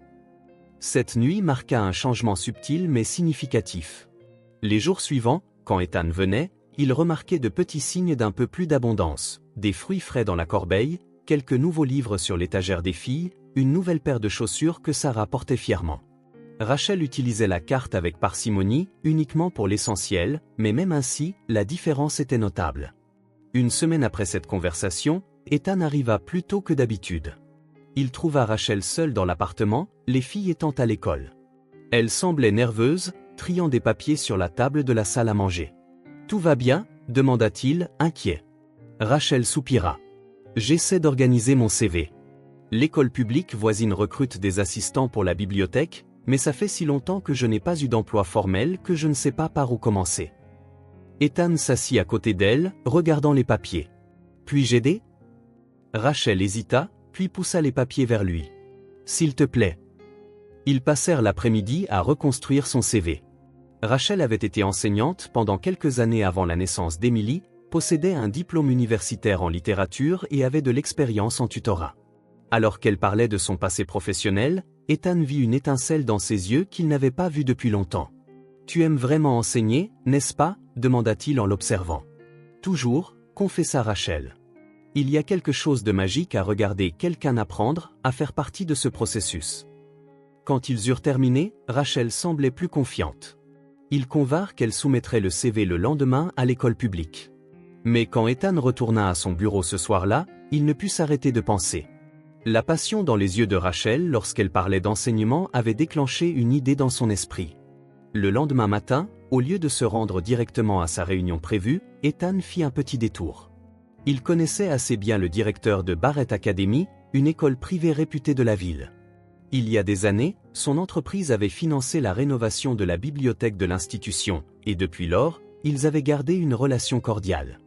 La conversation fut brève mais fructueuse. Quand il quitta le bureau du directeur, Ethan avait un sourire aux lèvres et une carte dans la main. Ce soir-là, il arriva à l'appartement de Rachel plus tard que d'habitude. Les filles étaient déjà en pyjama, écoutant une histoire que Rachel lisait dans le salon. Quand il entra, Emily courut le serrer dans ses bras, mais remarqua immédiatement son expression. « Tu as l'air différent », observa-t-elle, toujours perspicace. « Quelque chose de bien est arrivé ?»« Peut-être », répondit Ethan en jetant un coup d'œil à Rachel. « Pourrais-je te parler un instant en privé ?» Rachel fronça les sourcils mais hocha la tête. « Les filles, allez vous brosser les dents et au lit. J'arrive bientôt pour finir l'histoire. Une fois qu'elles furent parties, Rachel se tourna vers Ethan. Que s'est-il passé? J'ai quelque chose pour toi, dit-il en lui tendant une enveloppe. Ce n'est pas exactement ce que tu cherchais, mais c'est peut-être encore mieux. Rachel l'ouvrit avec précaution. À l'intérieur se trouvait une lettre officielle sur papier à en-tête de Barrett Academy. Ses yeux parcoururent le texte, puis s'écarquillèrent. C'est une invitation pour un entretien, confirma Ethan. Pour un poste d'assistante professeur de littérature. Ce n'est pas la bibliothèque publique, c'est quelque chose de bien mieux. Rachel tenait la lettre comme si elle était en verre. Barrett Academy? Mais c'est l'une des meilleures écoles de la ville. Comment as-tu? Je connais le directeur, expliqua simplement Ethan. Je lui ai parlé de toi. De ton parcours, de ton expérience. Il était intéressé.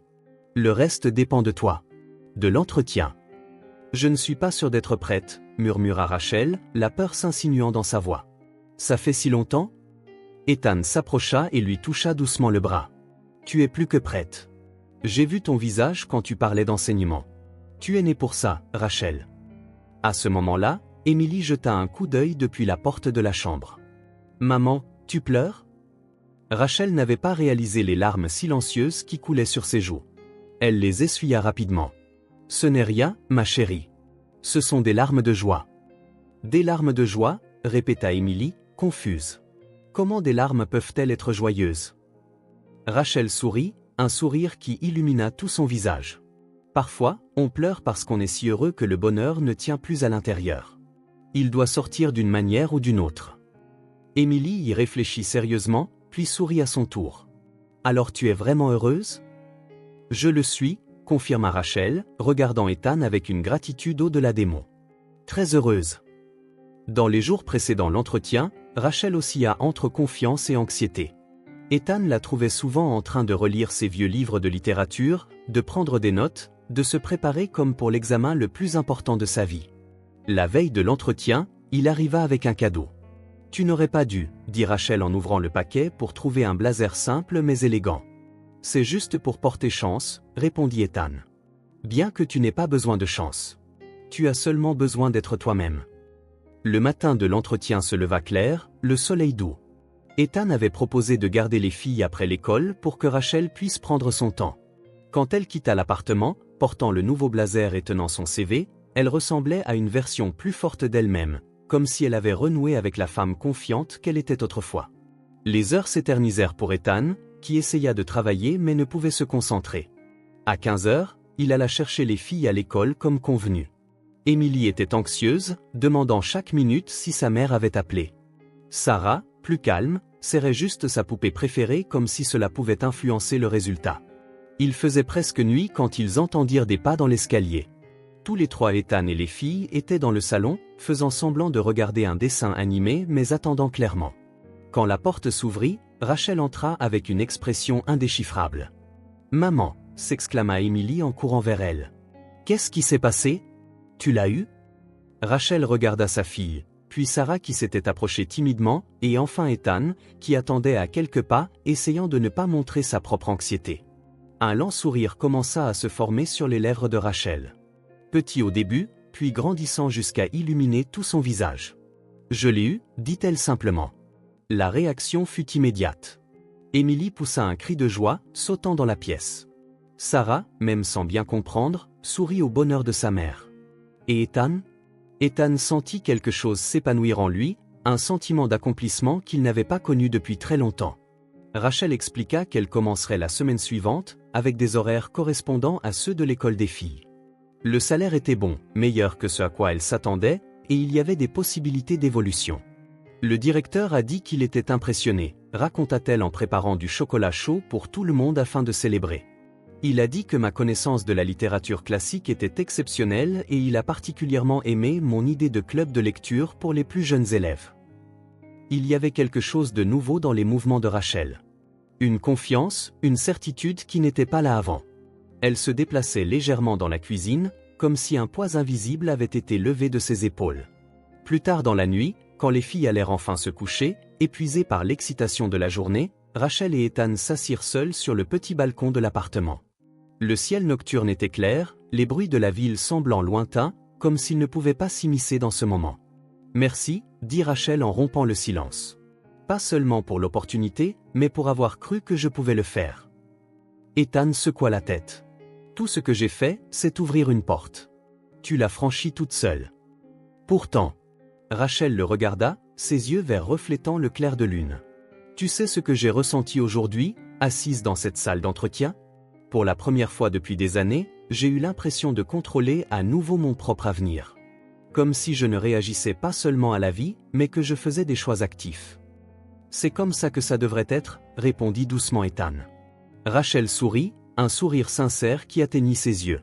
Émilie l'a remarqué, tu sais. Quand je suis rentré à la maison, après que j'ai annoncé la nouvelle, elle m'a serré dans ses bras et a murmuré « Maman, ton sourire est revenu. » Comme si mon sourire avait été perdu pendant tout ce temps. Les enfants remarquent des choses que les adultes ignorent parfois, remarqua Ethan. Ils se turent un moment, savourant la soirée, l'accomplissement, le changement subtil mais profond qui se produisait. Ce n'est que le début, n'est-ce pas? Demanda Rachel, presque pour elle-même. Une pièce qui se remet en place dans un puzzle beaucoup plus grand.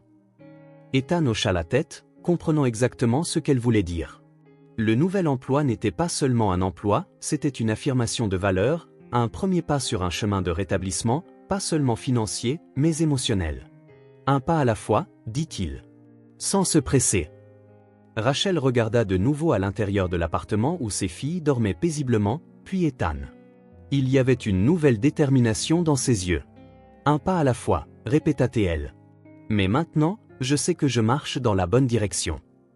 Les matins chez Rachel prirent un nouveau rythme.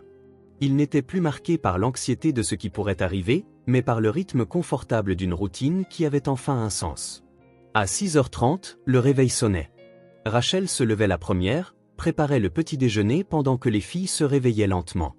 L'odeur du pain grillé et du café remplissait le petit appartement, remplaçant le silence tendu d'avant par une anticipation joyeuse de la journée à venir. Ethan arrivait à 7h15, ponctuel comme une horloge. Il n'avait plus besoin de frapper, il avait sa propre clé maintenant, un petit symbole de confiance que Rachel lui avait donné sans cérémonie. « Bonjour », disait-il en entrant dans la cuisine où toutes les trois prenaient déjà leur petit déjeuner. Émilie le saluait toujours avec enthousiasme, Sarah avec un sourire timide, et Rachel avec un regard qui en disait long au-delà des mots. Le nouveau travail de Rachel à Barrett Academy apportait une stabilité financière, mais plus important encore, il lui redonnait un sentiment d'utilité. Elle partait à 7h30, bien habillée de vêtements simples mais élégants, avec une confiance qui grandissait chaque jour. Ethan restait avec les filles, les emmenant à leurs écoles respectives. Pour Émilie, le changement fut transformateur. Après des années de fréquentation irrégulière, elle allait maintenant à l'école tous les jours, portant fièrement l'uniforme que Rachel avait pu acheter avec son premier salaire. La première semaine, Ethan la trouva réveillée à 5h du matin, l'uniforme déjà mis, le sac à dos prêt, attendant avec impatience sur le canapé. « Je suis prête », annonça-t-elle quand il entra enfin, des heures plus tard. « Je vois ça », répondit Ethan en souriant. « Mais nous avons encore le temps. Tu veux me montrer ce que tu emmènes aujourd'hui ?» Émilie ouvrit son sac à dos avec révérence. À l'intérieur, à côté des cahiers et des crayons soigneusement rangés, se trouvait un livre qu'Ethan lui avait offert, un recueil d'histoires pour enfants illustrés. « Je vais le montrer à ma maîtresse », expliqua-t-elle. Elle a dit qu'elle aime voir ce que nous lisons à la maison. Ce petit geste, une enfant désireuse de partager un livre, avait une signification profonde. Émilie ne fréquentait plus seulement l'école maintenant, elle y appartenait, tissant des liens, trouvant sa place dans le monde de l'apprentissage. Leur trajet jusqu'à l'école devint un rituel spécial. Ethan se garait à 2 pâtés de maison, et il parcourait le reste du chemin main dans la main. Pendant ces 15 minutes, Émilie bavardait sans arrêt de ses camarades de classe, de ses cours, des histoires qu'elle entendait, des questions qui surgissaient dans son esprit curieux. « Pourquoi le ciel est bleu, Ethan ?» demanda-t-elle un matin en levant les yeux. « C'est à cause de la lumière du soleil », expliqua-t-il. La lumière blanche du soleil contient toutes les couleurs mélangées. Mais quand elle traverse l'air, les ondes bleues se dispersent davantage.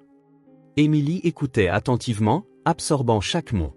Parfois, elle posait d'autres questions, d'autres fois, elle hochait simplement la tête, traitant l'information. Ethan apprit à adapter ses explications, jamais trop simples pour la sous-estimer, ni trop complexes pour la confondre. À la porte de l'école, leur adieu suivait toujours le même schéma. Émilie ajustait son sac à dos, regardait Ethan sérieusement et disait « Merci de m'avoir amené ». « Avec plaisir », répondait-il.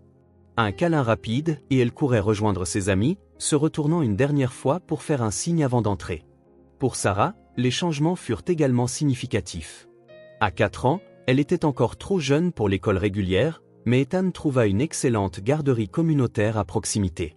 Au début, elle pleurait en se séparant de sa mère et de sa sœur, s'accrochant à la jambe d'Ethan quand il essayait de la déposer. « Je ne veux pas être seule », murmurait-elle, les larmes aux yeux. « Tu ne seras pas seule », la rassurait-il en s'accroupissant à son niveau. « Tu vas rencontrer d'autres enfants, te faire des amis, jouer, apprendre de nouvelles choses.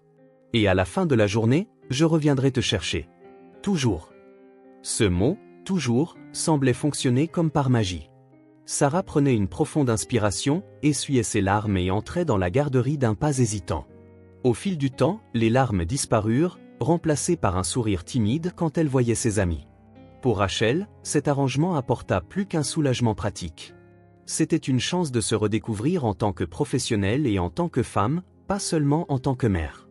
Pour la première fois depuis des années, elle avait quelques heures pour elle, pour développer son travail sans la pression constante de s'occuper seule de ses filles. « Comment s'est passée ta journée ?» demandait Ethan chaque après-midi, la retrouvant ainsi que les filles dans le petit appartement. Rachel racontait ses cours, ses élèves, les défis et les joies d'être de retour en classe.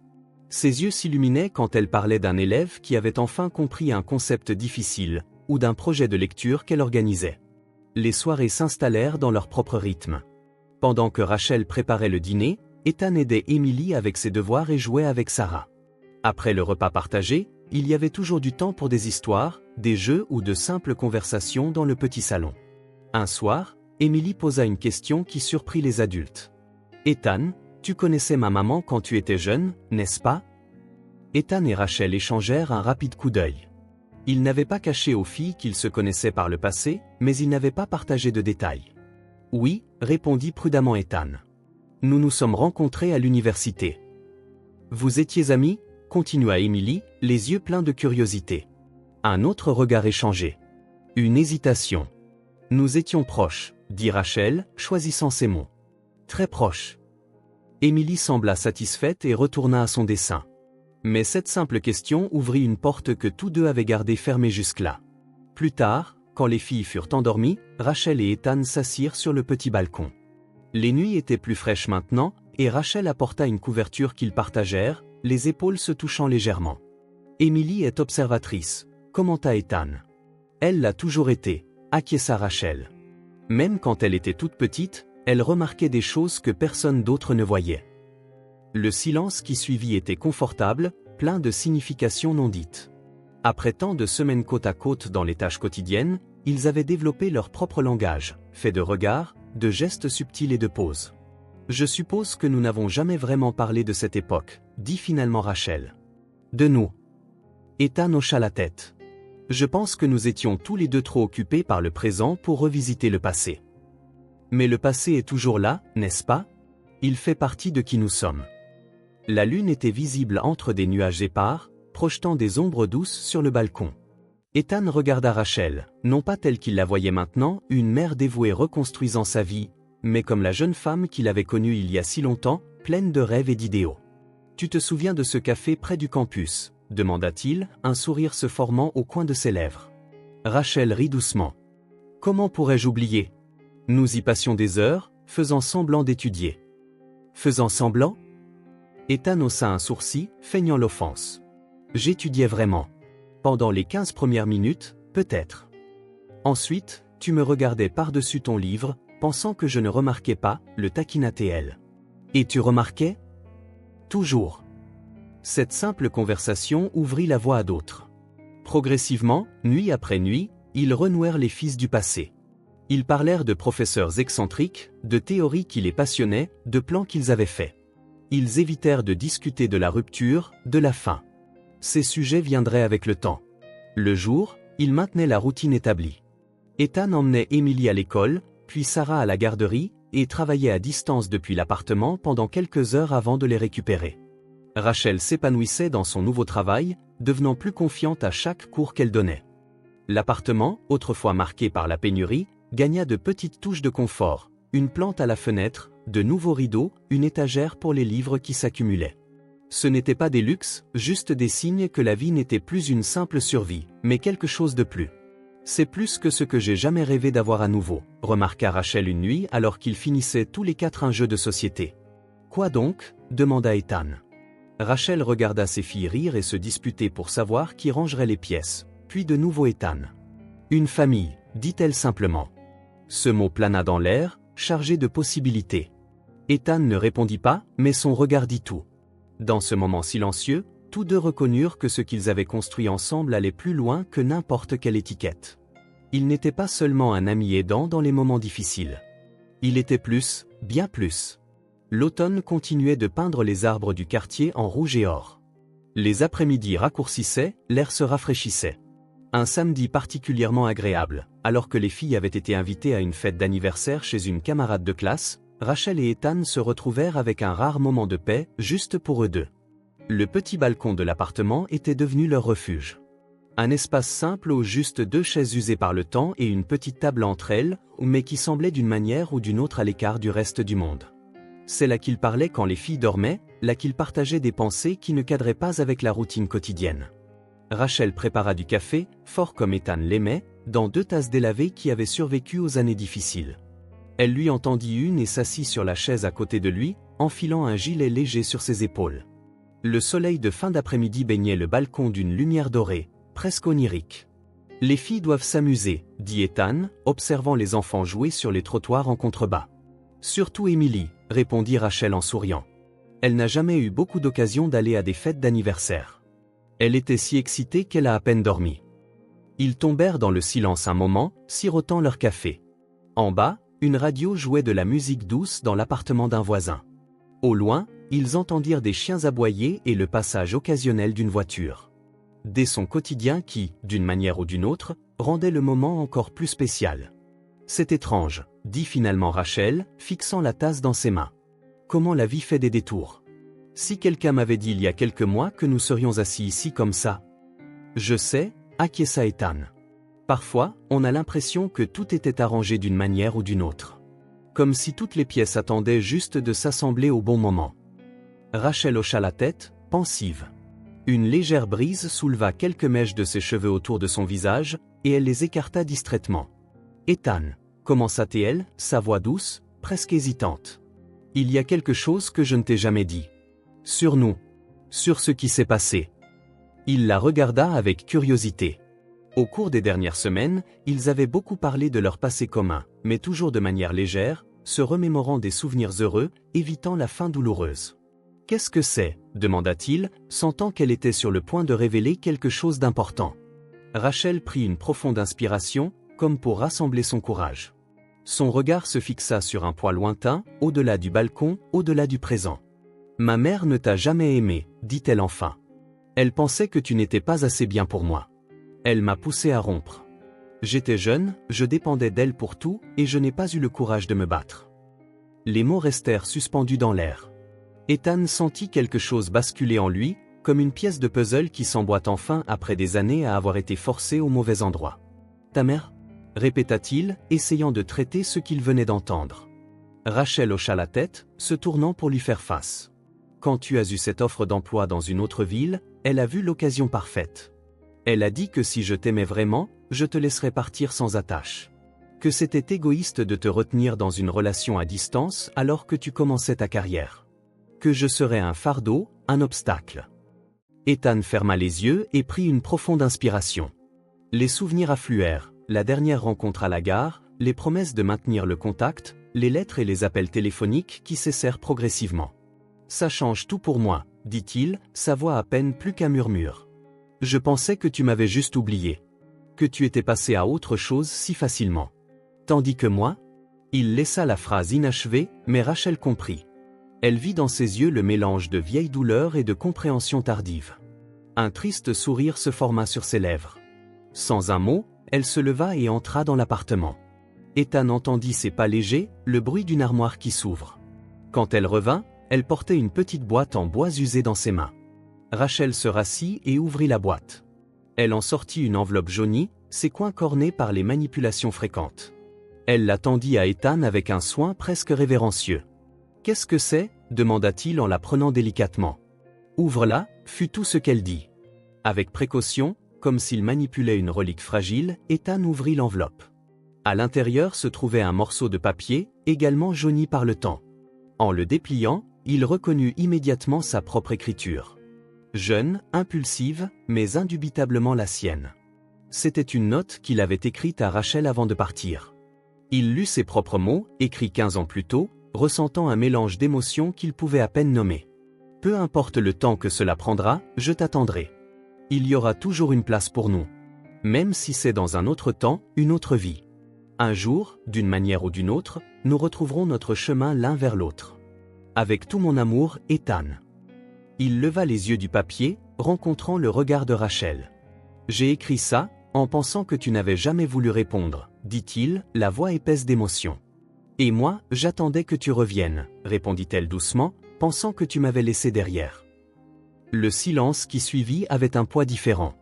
Non pas celui des choses non dites, mais celui des vérités enfin révélées. Ethan regarda la note dans ses mains, puis Rachel. Tout le temps perdu, les chemins séparés qu'ils avaient empruntés semblaient maintenant faire partie d'un plan plus vaste qui les avait amenés ici, maintenant. Toutes ces années ? Commença-t-il, ne sachant pas comment exprimer ce qu'il ressentait. « Je sais, » dit Rachel, lui épargnant d'essayer de verbaliser ce que tous deux comprenaient. « Mais peut-être avions-nous besoin de ce temps. Peut-être n'étions-nous pas prêts avant. » Ethan pensa à tout ce qui s'était passé depuis, son succès professionnel, sa solitude personnelle, le vide qu'aucune réussite ne pouvait combler. Il pensa à Rachel, à ses luttes, à ses filles, à la force qu'elle avait développée à travers les épreuves. « Maintenant, nous le sommes, » dit-il, non pas comme une question, mais comme une affirmation. Rachel sourit, un sourire différent de tous ceux qu'elle lui avait donnés auparavant. Pas triste ni nostalgique, mais plein, présent. « Maintenant, nous le sommes », acquiesça-t-elle. Leurs mains se rencontrèrent sur la petite table. Un simple contact, sans urgence. Il n'y avait pas besoin de grands gestes ni de déclarations élaborées. Le temps leur avait appris que le véritable amour ne nécessite pas de spectacle. Ils restèrent là, sur le minuscule balcon, tandis que le soleil se couchait à l'horizon, peignant le ciel de nuances de rose et d'orange. Ils ne parlèrent pas de l'avenir, ne firent pas de promesses. Ils n'en avaient pas besoin. Dans le silence confortable qu'ils partageaient, tout ce qu'ils avaient besoin de savoir était là, qu'après tous les détours, les hasards et les coïncidences improbables, ils avaient retrouvé leur chemin l'un vers l'autre. Et cette fois, rien ne les séparait. L'hiver arriva, adoucissant les contours de la ville d'une fine couche de neige. Les rues du quartier prirent un éclat argenté les matins, et le crépuscule semblait arriver plus tôt, le soleil se couchant derrière les vieux immeubles dans un spectacle de couleurs pâles.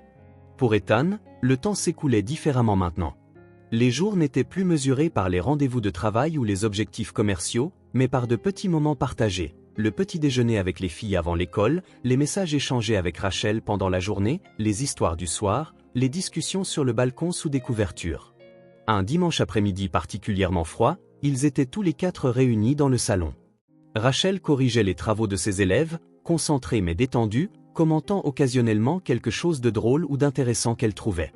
Sarah jouait tranquillement avec ses poupées sur le tapis, murmurant des histoires qu'elle seule comprenait entièrement. Ethan aidait Emily avec un projet scientifique pour l'école, un mini-système solaire fait de boules de polystyrène et de peinture. « Saturne est ma planète préférée », déclara Emily en peignant soigneusement les anneaux avec un mélange d'argent et de blanc. Elle a des anneaux, comme si elle se mariait toujours avec l'univers. Ethan sourit à l'analogie. C'est une façon poétique de voir les choses. Ma maîtresse a dit que la poésie, c'est quand on dit des choses normales d'une manière différente, expliqua Emily avec le sérieux de quelqu'un partageant un grand secret. J'aime la poésie.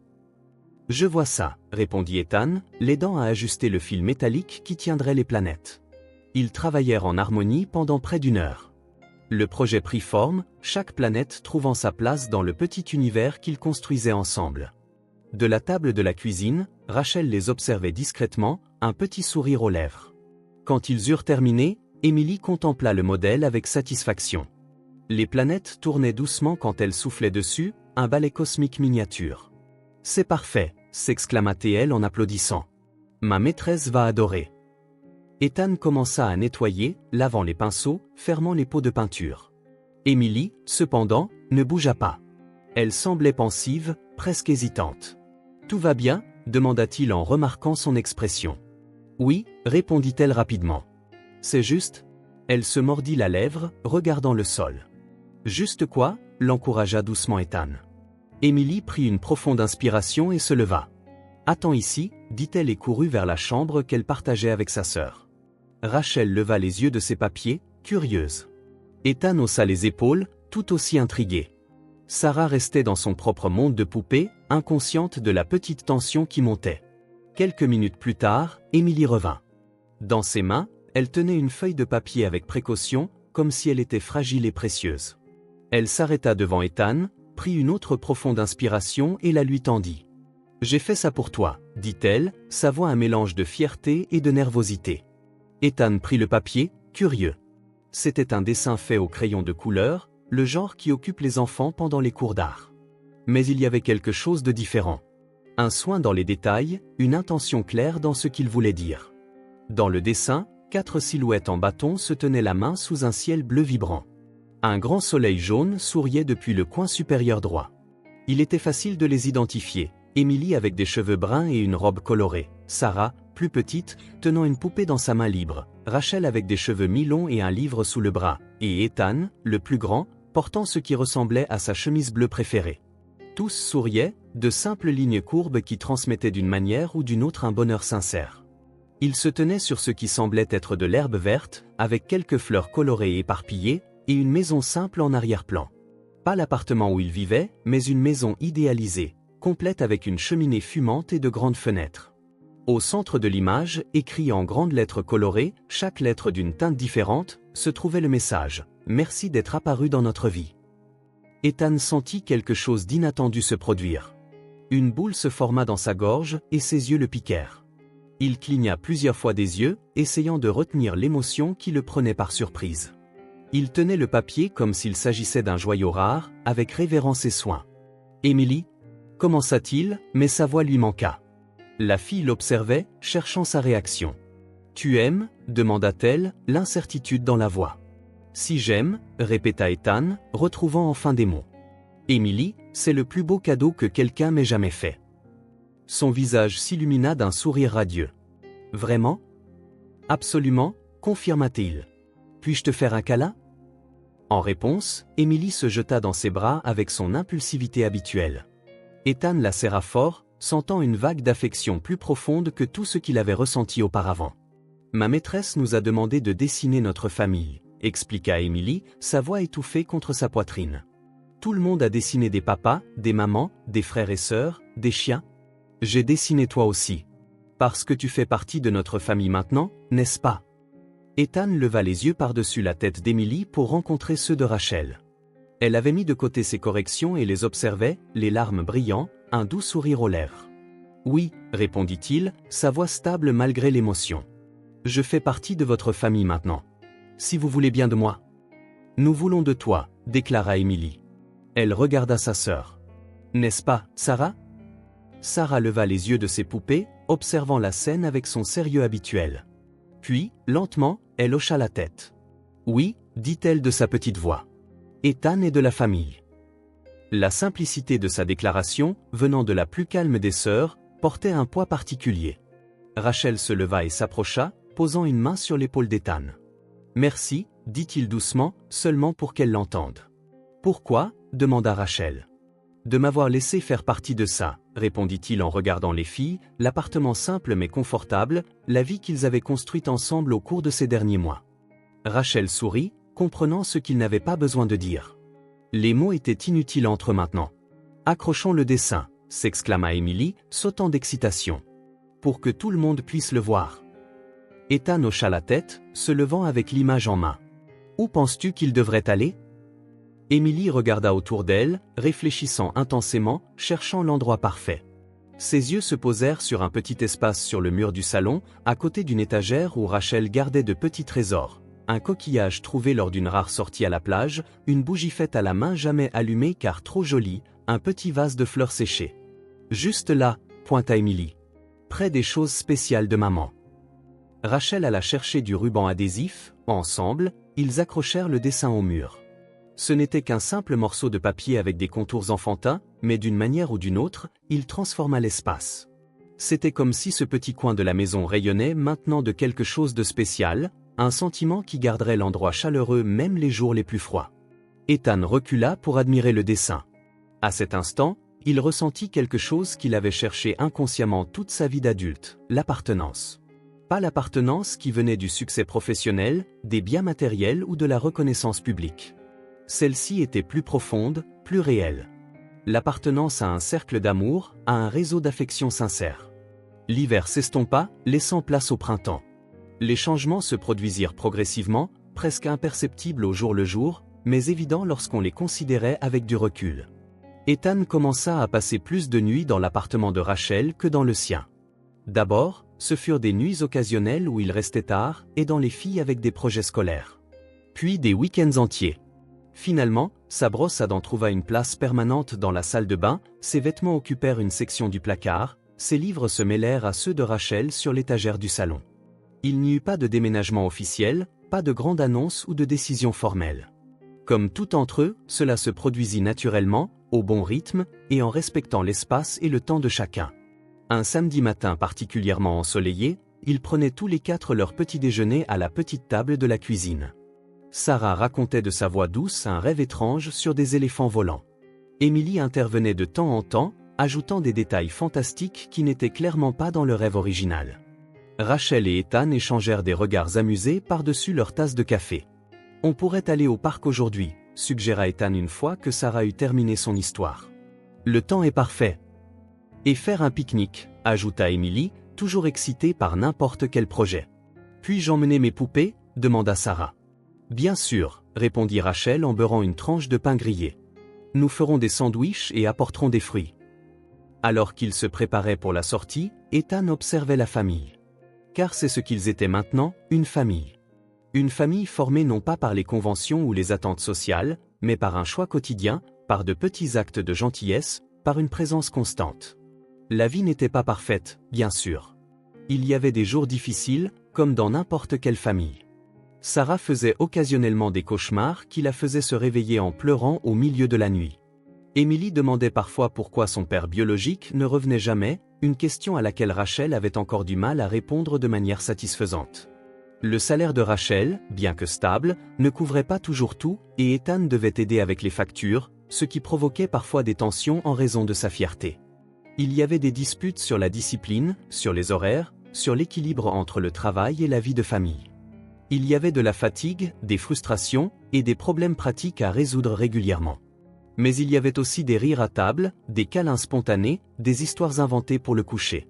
Il y avait ce sentiment d'appartenance qu'Emily avait si parfaitement capturé dans son dessin, une image de quatre, main dans la main sous le soleil, souriant malgré tout. Un après-midi, des mois plus tard, Ethan trouva Rachel en train d'organiser un album photo à la table de la salle à manger. Les filles étaient en bas, dans la cour de l'immeuble, profitant du soleil printanier. « Qu'est-ce que c'est » demanda-t-il en s'asseyant à côté d'elle. « J'essaie d'organiser quelques souvenirs », expliqua Rachel, montrant de vieilles photos des filles bébés mélangées à des photos plus récentes qui incluaient de nombreuses prises d'Ethan. Pour ne pas oublier comment nous en sommes arrivés là. Ethan prit une photo plus récente d'eux quatre dans le parc, souriant après un pique-nique. C'était une image simple, prise par un étranger à qui ils avaient demandé de l'aide, mais elle capturait parfaitement ce qu'ils avaient construit ensemble. « Tu sais ce que j'aime le plus dans notre famille » demanda Rachel en regardant la photo dans ses mains. « Quoi » ? Que nous choisissons d'être ensemble tous les jours. Il n'y a pas d'obligation, pas de pression extérieure, pas d'attente sociale. Juste 4 personnes qui ont décidé d'être importantes les unes pour les autres. Ethan hocha la tête, comprenant parfaitement. Dans un monde qui définissait souvent le succès par les réalisations matérielles et le statut social, ils avaient trouvé quelque chose de bien plus précieux, une connexion authentique, un soutien mutuel, un réseau d'affection tissé par le soin quotidien. Par la fenêtre ouverte, ils pouvaient entendre les rires d'Emily et de Sarah qui jouaient en bas. Le dessin d'Emily restait sur le mur, les couleurs légèrement fanées par la lumière du soleil qui entrait chaque matin, mais son message aussi vif que jamais, « Merci d'être apparu dans notre vie ». Ethan jeta un coup d'œil au dessin, puis à Rachel, puis à la vue par la fenêtre où jouaient les filles.